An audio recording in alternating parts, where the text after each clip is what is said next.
Olá, estudantes, tudo bem com vocês?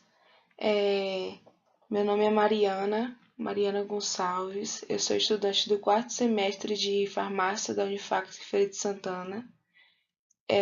Estou aqui para apresentar com vocês espectrometria de absorção atômica por geração de hidretos. Meu docente é Raineldes Cruz e eu estou representando minha equipe de Carolina Araújo, Cíntia Barreiros, Luna Lira e eu. A disciplina que estou representando também é Química Analítica e, como já tinha dito, meu curso é o de Farmácia, quarto semestre matutino. Bom, como eu havia falado, eu vou falar um pouco com vocês sobre espectrometria de absorção atômica, dando foco à geração de hidretos. A sigla utilizada para ele é a HGAS. Bom, você já ouviu falar alguma vez sobre espectrometria de absorção atômica? Hum, Se não, vamos começar, né? Então, espectrometria é o estudo da interação de sistemas físicos com a radiação eletromagnética. E a espectrometria atômica é baseada em medidas de luz absorvida ou emitida pelos elementos de uma amostra. Ou seja, assim, a espectrometria atômica ela vai determinar os elementos que estão presentes e a respectiva concentração dentro da amostra que você pode analisar, ou se você quer analisar. Um exemplo é analisar, tipo assim, teor de minerais em uma água de coco, água mineral, ou o que for. Já puxando também a nossa sardinha para o lado farmacêutico, espectrometria de absorção atômica por geração de hidretos, ou então espectrometria de absorção atômica em geral, ele também pode ser utilizado para analisar teores de vários elementos em alimentos e medicamentos. E isso pode ser uma atuação de um farmacêutico. Bom, vamos continuar e vamos agora falar um pouco sobre a espectrometria de absorção atômica em geral. A técnica de espectrometria de absorção atômica utiliza o princípio de que átomos livres, ou seja, em estado gasoso, gerados em um atomizador, são capazes de absorver radiação de frequência específica, que é emitida por uma fonte espectral. Daí, a quantificação segue os princípios da lei de Bi. A espectrometria de absorção atômica ela é dividida em 4 métodos, de acordo com a atomização, que pode ser em chama, em forno, grafite, a vapor frio ou por geração de hidretos. Na aula que a gente vai apresentar hoje a vocês, vamos dar foco totalmente à geração de hidretos, que foi o nosso tema do nosso trabalho. Bom, mas Mari, você falou que os métodos são divididos de acordo com a atomização. Então, a gente precisa saber primeiro o que é atomização, não é isso? Então, atomização é simplesmente a divisão de água em frações menores, ou seja, nos métodos, o principal objetivo é diminuir as partículas para que elas possam ser absorvidas e para que a radiação possa passar pela amostra e emitir um sinal.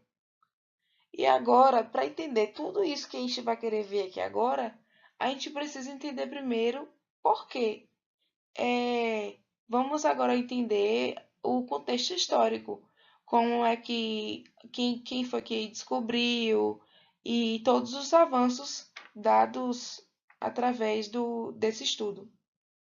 Bom, no contexto histórico, vamos falar de algumas pessoas. Primeiro, em 1802, começaram os estudos por Wallenstein e Fraunhofer. Se eu estiver errado, por favor, alguém me corrija a pronúncia. Os estudos deles foram referentes à absorção de luz em que descobriram a existência de linhas escuras no espectro de luz solar, em que posteriormente foi constatado que essas linhas escuras indicavam a absorção de parte da energia da luz solar. Tempos se passaram, dois pesquisadores, Kirchhoff e Bassan, estabeleceram o princípio da absorção, que logo depois estabeleceu a relação entre emissão e absorção, afirmando em sua segunda lei que em condições especiais todos os corpos podem absorver radiação que eles são capazes de emitir. Já em 1900, Max Planck ele estabeleceu a lei quântica da absorção e emissão de radiação, dizendo que o átomo pode somente absorver radiação de comprimento de onda bem definido. Em 1955, o físico australiano Alan Walsh verificou que a maior parte dos átomos livres presentes em uma chama permanecia em um estado fundamental, já que a chama não possuía energia suficiente para promover transições eletrônicas para níveis mais elevados. Assim, Alan ele começou a surgir o primeiro, ele começou a dar conta do primeiro método aplicado na espectrometria de absorção atômica. As aplicações de espectrometria de as aplicações de espectrometria de absorção atômica foram ampliadas ainda mais quando Holocke ele propôs a determinação de arsênio, bismuto, chumbo, antimônio, selênio, estanho, telúrio e telúrio, via geração de hidretos gasosos com a posterior atomização em uma célula de quartzo. Falando sobre o nosso assunto, foi aí a época que foi descoberto, me desculpem, da nossa técnica que vamos falar adiante. Bom, em 1959, Boris Lvov propôs o uso de um forno grafite como um atomizador para absorção atômica, com base em um modelo que fosse proposto de forno proposto por King em 1905. E para terminar o contexto histórico, em 1979, Holling propôs o primeiro espectrômetro de absorção atômica com possibilidade de detecção simultânea, usando uma lâmpada de xenônio como fonte de radiação contínua, podendo operar com chama ou com forno grafite. Agora vamos falar um pouco sobre a espectrometria de absorção atômica de fato. A espectrometria de absorção atômica é uma técnica espectroanalítica para determinar de forma quantitativa elementos, baseando-se na absorção da radiação por átomos livres no estado gasoso. Ela tem como princípio a medida de absorção de radiação eletromagnética e oriunda de uma radiação primária por átomos gasosos em estado fundamental. Os componentes básicos de um espectrofotômetro incluem fonte de radiação, sistema de atomização, conjunto monocromador, detector e, por último, processador. Esse, como podemos ver aí agora, é um aparelho de espectrometria de absorção atômica. Agora vamos focar em geração de hidretos. A técnica de espectrometria de absorção atômica por geração de hidretos, ele tem como princípio básico gerar hidretos voláteis à temperatura ambiente e são transportados para uma célula de atomização. Os hidretos eles são formados por meio da mistura de uma amostra acidificada com um agente redutor. As principais vantagens da geração de hidreto são aumentar o transporte para o atomizador, separar o analito da matriz, melhorando a precisão, reduzir as interferências facilitando a seletividade e automação do sistema. No sistema de geração por hidretos, a atomização acontece em chama por temperatura de 1000 a 1400 graus Celsius, e se for em forno, tem que estar entre 800 a 1000 graus Celsius. A geração do hidreto, ele tem a determinação de espécies de interesse por espectrometria de absorção atômica, ela se dá em 4 etapas. Primeiro, geração de hidretos propriamente dita. Segundo, coleta do hidreto. Depois, a transferência do hidreto para o atomizador. E decomposição do hidreto, gerando espécies de interesse. Bom, o hidreto ele pode ser formado por meio de uso de diferentes agentes redutores, classificados de maneira geral como agentes redutores metálicos em meio ácido, borhidreto de sódio em meio ácido. E os sais tetrahidroborato, eles também são agentes redutores na geração de hidreto. Como exemplo, pode ser citado o sódio em BH4, que esse sódio ele pode minimizar o sinal do branco e também o tempo de reação por causa da alta reatividade. O processo na reação de geração de hidreto ele é bem complexo. Ele é produzido pela transferência do hidrogênio ligado ao boro e se dá pela formação do complexo entre o analito e o tetrahidroborato. Agora vamos falar sobre a técnica de absorção atômica que é utilizada a lâmpada de cátodo oco, que é mais utilizada para a geração de hidretos. Essa lâmpada ela é constituída por um cátodo de metal ou uma liga de vários metais e no interior há argônio e neônio.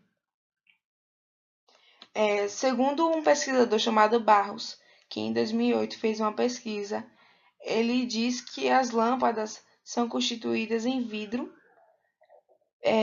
em formato cilíndrico, tendo em seu interior uma extremidade de cátodo de elementos de interesse e um ânodo de zircônio ou tungstênio. Ela também é ocupada com um gás inerte em baixas pressões, que geralmente é argônio ou neônio, de 100 a 200 Pascal, e na outra extremidade com a janela de quartzo, e se a tensão estiver em 150 a 400 volts, chega a provocar ionização do gás de enchimento.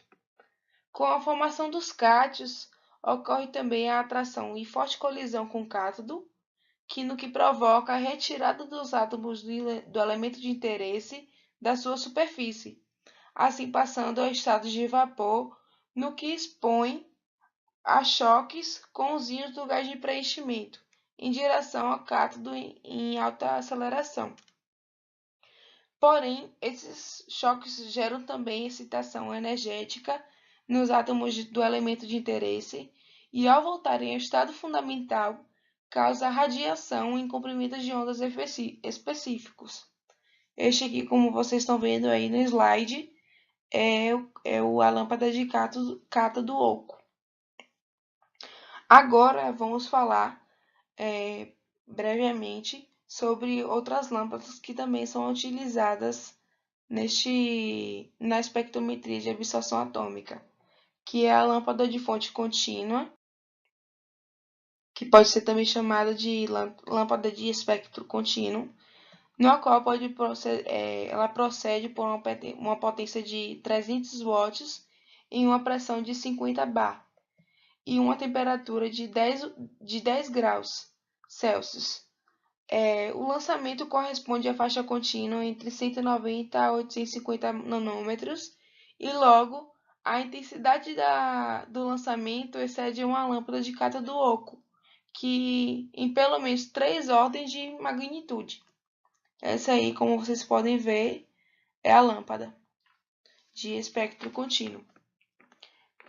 Agora vamos falar sobre A lâmpada de descarga sem eletrodo, ela é composta por um tubo de quartzo selado de vários centímetros de comprimento e ela também tem cerca de 5 a 10 nanômetros de diâmetro. O seu tempo de vida dessa lâmpada, ela pode ser chegada a 3.000 horas de funcionamento e constitui uma vantagem econômica adicional sobre as outras lâmpadas. Agora vamos também falar sobre o processo de atomização de geração de hidretos. O processo de atomização por geração de hidretos, ela inclui três fases, que são geração de hidreto, transferência do hidreto para o atomizador e a decomposição de hidretos com formação de átomos de elemento no estado gasoso. Para essa técnica de atomização, o tetrahidrato de sódio, conhecido também como borohidreto de sódio, é o agente redutor mais utilizado. Para as vantagens, porque assim, as vantagens dele é perceptível, porque é permitido que a reação ocorra em um sistema uniforme e a reação é mais rápida e também mais eficaz. Agora vamos falar um pouco sobre em relação às interferências. Pode ocorrer de três jeitos: as interferências espectrais, as interferências cinéticas e as interferências químicas. As interferências cinéticas, elas são provocadas por modificação de velocidade de formação e libertação dos hidretos da solução. A quantidade da solução da amostra pode ter uma ação significativa na acessibilidade. Os hidretos são libertados com mais facilidade de volumes pequenos do que em volumes grandes, mas basta a quantidade da amostra ser ininterrupta para que ela não tenha nenhum problema. Agora, as principais interferências químicas são ocasionadas por elementos do grupo 8, 9, 10 e 11 da tabela periódica.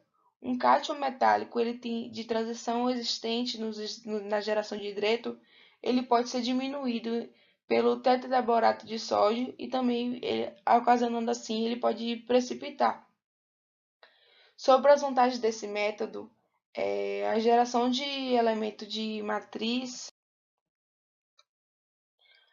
as vantagens, a separação de elementos de matriz, as interferências espectrais são aproximadamente nulas e os limites de detecção são baixos.